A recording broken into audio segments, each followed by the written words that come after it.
The world we inhabit is a relentless current of information, expectation, and unforeseen challenge.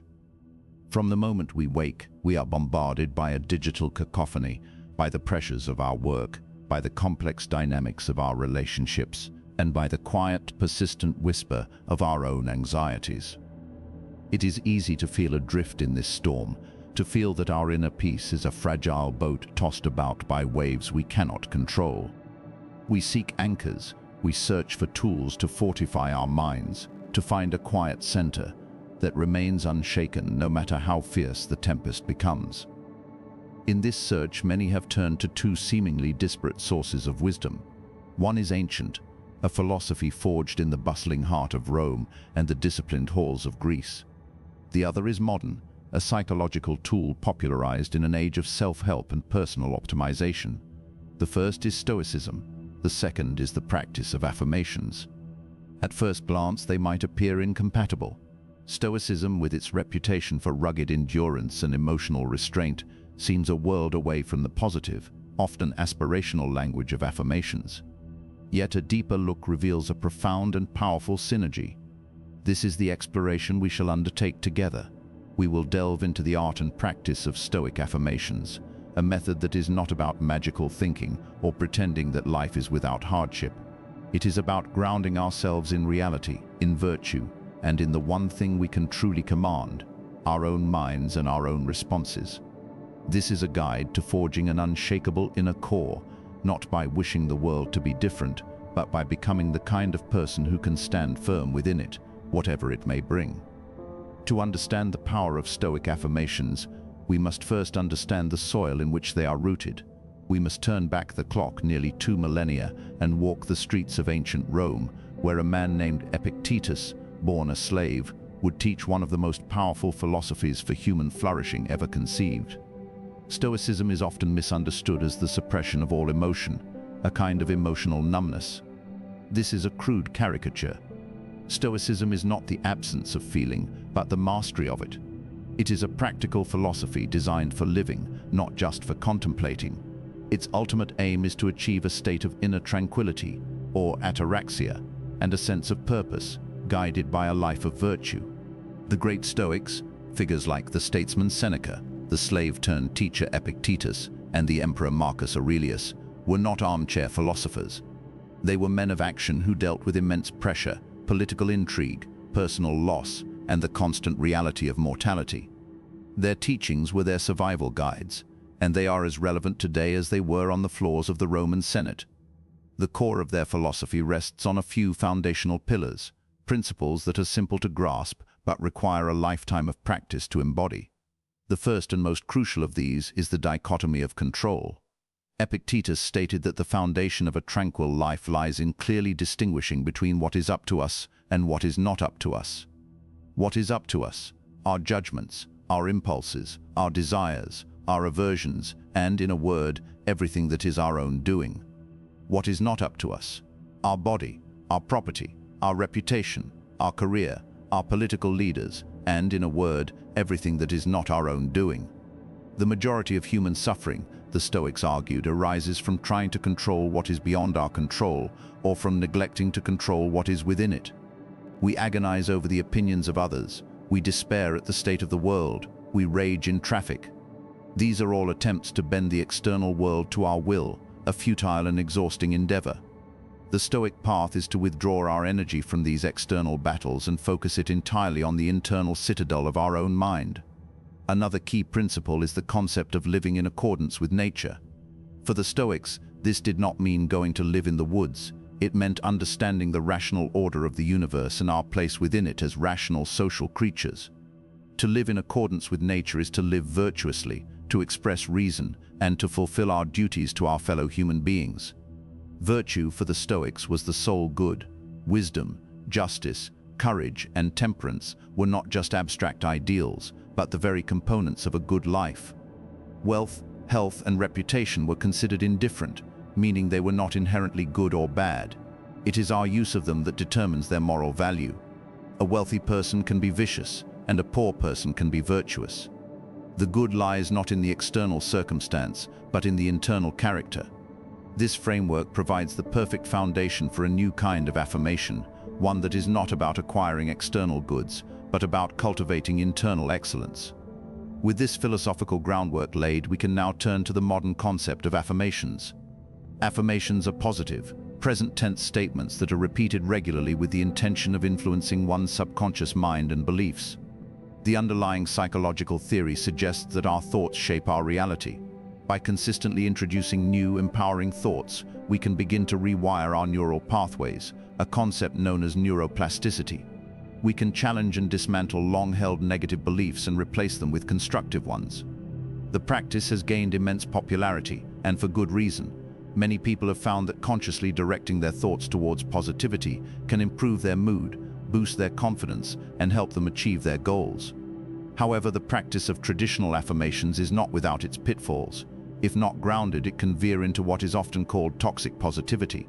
This is the tendency to insist on a positive mindset regardless of the actual circumstances, leading to a denial of real emotions and a disconnection from reality. An affirmation like "I am successful and wealthy," repeated by someone who is struggling to pay their bills, can feel hollow and even create a sense of failure, as the affirmation clashes so starkly with their lived experience. It can become a form of self-delusion, a wishful thinking that ignores the present moment rather than engaging with it constructively. This is the precise point where Stoicism steps in to rescue and elevate the practice. Stoicism is the ultimate antidote to ungrounded positivity because it is a philosophy of radical realism. It does not ask us to pretend that hardships do not exist. On the contrary, it asks us to premeditate them, to anticipate them, and to build our inner strength specifically so that we can endure them. The Stoic does not say, "Nothing bad will ever happen to me." The Stoic says, "I am prepared for whatever happens, and my inner peace will not be broken." This subtle but profound difference is the heart of Stoic affirmations.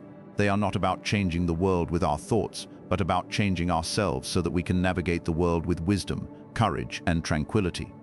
The marriage of Stoic philosophy and the practice of affirmations creates a tool of immense power and practicality.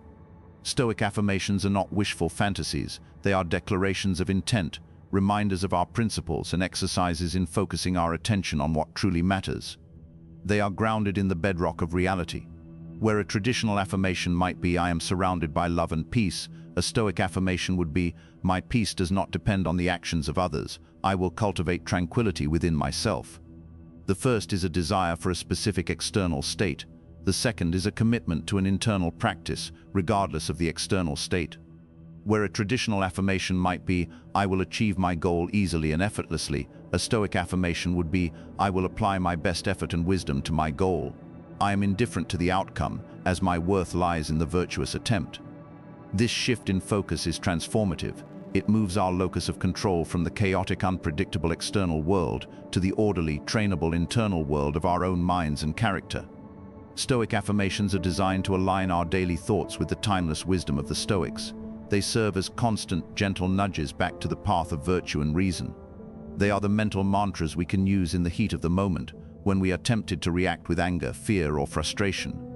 They are the morning prayers we can say to set our intention for the day, and the evening reflections we can use to examine our actions and realign our compass. To craft a truly effective Stoic affirmation, one must understand its anatomy. It must be rooted in a core Stoic principle like the Dichotomy of Control. It must focus on our response, our judgment, and our actions, not on the results or the behavior of others.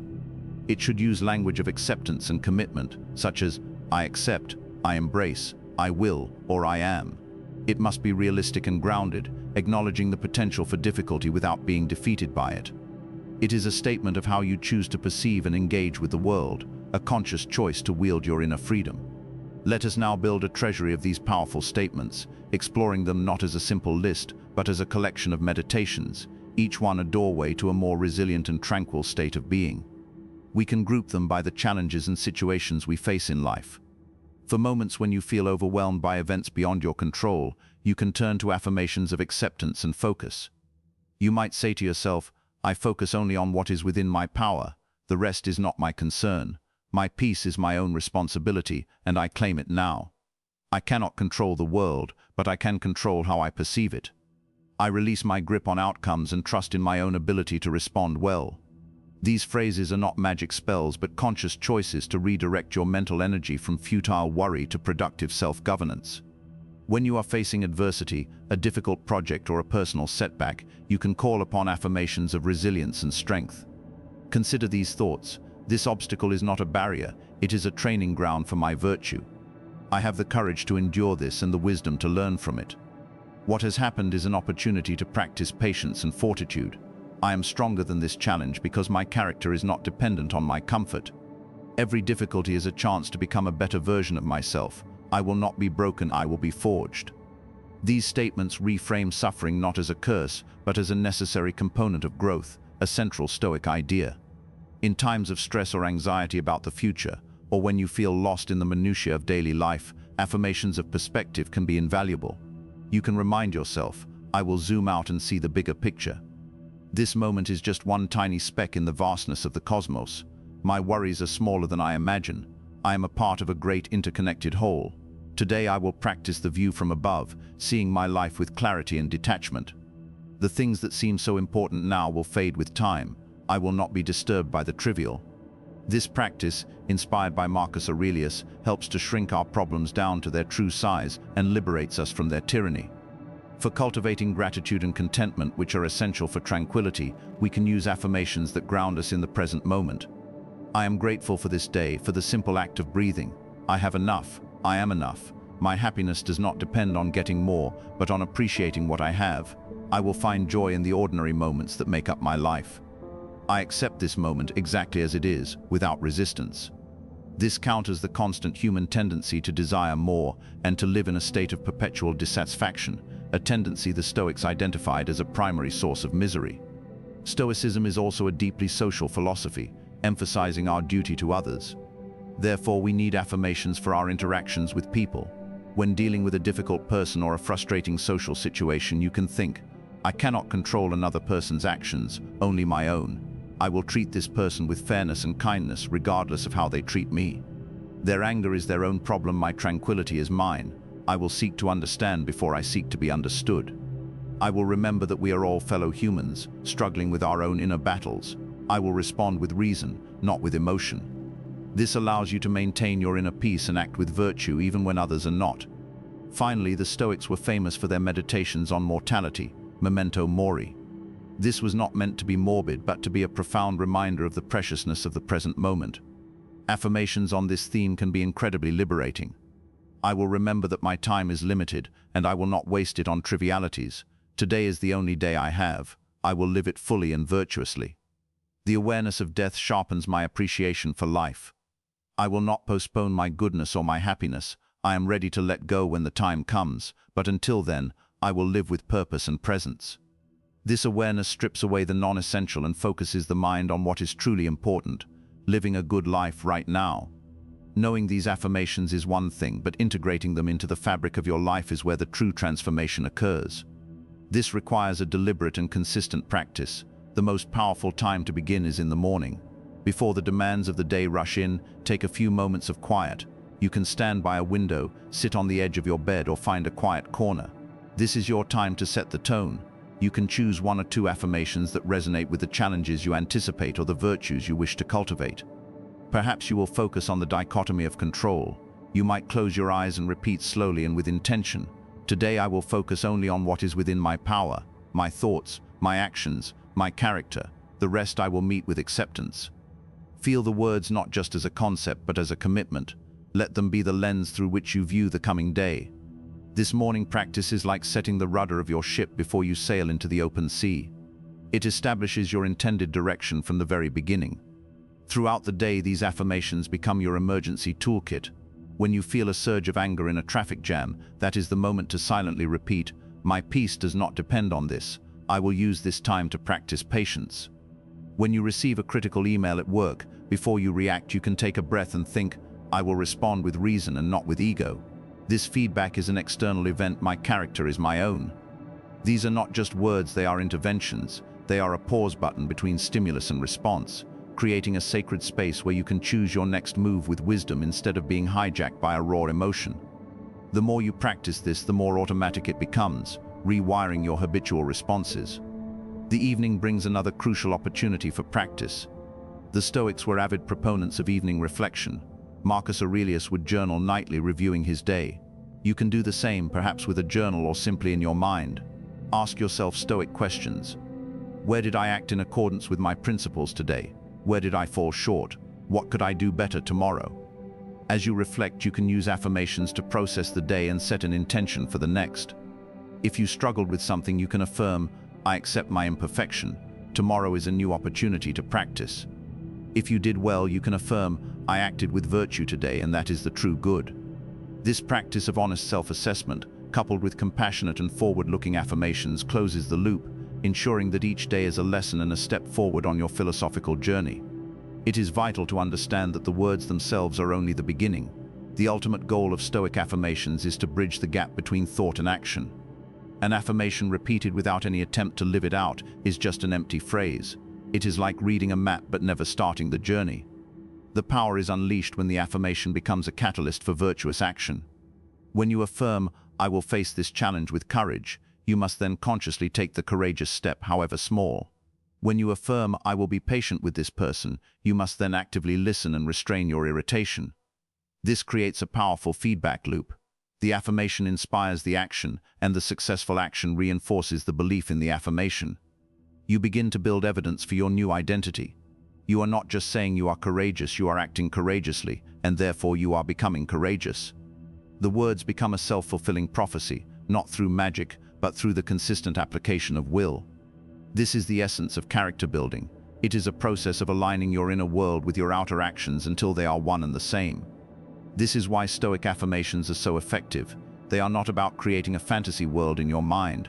They are about creating a blueprint for the person you want to be in the real world, and then setting to work on that construction, one thought, one action, one day at a time. As with any profound practice, you will encounter challenges along the way. There will be days when the affirmations feel hollow, when you simply do not believe them. You might be in the grip of a powerful emotion like grief or despair, and the thought, I am tranquil, will feel like a lie. In these moments, it is crucial to be gentle with yourself and to understand the nature of the practice. Do not try to force a feeling you do not have. Instead, use the affirmation as a statement of intent. Instead of I am tranquil, you might try, I will take the next step toward tranquility. Or even more simply, I am willing to find peace again. This softens the resistance and acknowledges your current state without being defeated by it. The goal is not to deny your feelings, but to not be entirely governed by them. Another common challenge is the feeling of foolishness or repetition. Saying the same phrases over and over can start to feel silly or robotic. When this happens, it is a sign that you have disconnected from the meaning behind the words. Take a step back, reconnect with the underlying philosophy. Read a passage from Marcus Aurelius or Seneca. Remind yourself why you are doing this. Think about the specific real-world situation where this affirmation could be a lifeline. Reinfuse the words with personal meaning and relevance. The practice is not a quick fix or a pill you take for instant happiness. It is a lifelong discipline, a form of mental and spiritual training. There will be progress and setbacks. The key is persistence, to return to the practice again and again, knowing that each time you do, you are strengthening your inner resilience, even if it does not feel that way in the moment. In the end, the journey of practicing Stoic affirmations is a journey of coming home to yourself. It is a process of shedding the layers of illusion, of societal expectation, and of our own chaotic, untamed thinking. It is about discovering that the source of lasting peace and contentment was never out there in the world, waiting to be acquired. It was always within you, waiting to be uncovered. The world will always be what it is. It will contain beauty and brutality, joy and sorrow, success and failure. It will be unpredictable and often indifferent to our desires. To pin our happiness on its cooperation is to build our house on the sand. The Stoics, through their profound wisdom, show us how to build our house on the rock of our own character. Stoic affirmations are the tools we use to do the building, day by day, thought by thought, action by action. They are the chisel and the hammer, shaping our souls into something strong, something beautiful, something unbreakable. They remind us that our true wealth is our virtue, our true power is our reason, and our true freedom is our inviolable inner citadel. So begin this practice not with the hope of changing your world, but with the profound and liberating intention of mastering yourself. For in doing so, you will find that you have changed everything. You will walk through the world not as a victim of circumstance, but as a calm, resilient, and virtuous participant in the great unfolding of the universe. And that, in the end, is the only good life worth living.